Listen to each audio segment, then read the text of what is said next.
Hi guys, कसे आहेत तुम्ही? स्वागत आहे तुमचं सारिका घरगुडवे या चॅनलवर.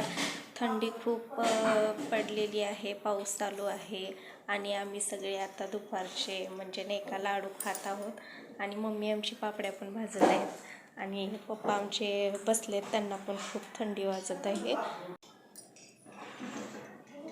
हाय, याला मला खूप थंडी वाजायला लागली आहे.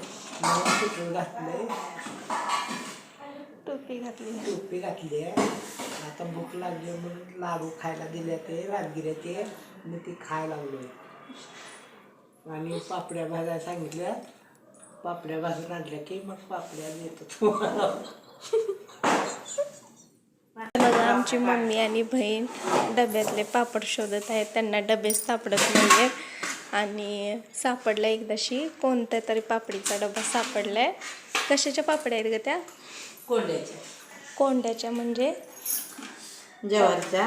ज्वारीपासून ज्वारीच्या पापड्या केल्यानंतर जो कोंडा निघतो ना, त्या कोंड्याच्या पापड्या बनवलेल्या आहेत. हे बघा, आणि त्या आता भाजत आहेत. आमच्यात आता थंडीमुळं पापड्या म्हणजे भाजून खायची तयारी चालू आहे. पाऊस खूप पडत आहे. उडदाचे पापड भाजायचे आहेत. आमची आई हे सगळे पापड घरीच बनवते. हे बघा,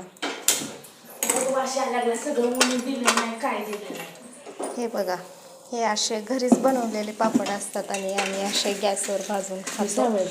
मुळात म्हणजे आम्ही चुलीवरच भाजतो पापड, पण आता पाऊस चालू असल्यामुळं दारात चुलीत नाही भाजता येते, मग आम्ही गॅसवर भाजतो. हे बघा, हे कशाचे पापड आहेत का? हे बाजरीचे पापड आहेत. हे बाजरीचे पण पापड भाजत आहेत.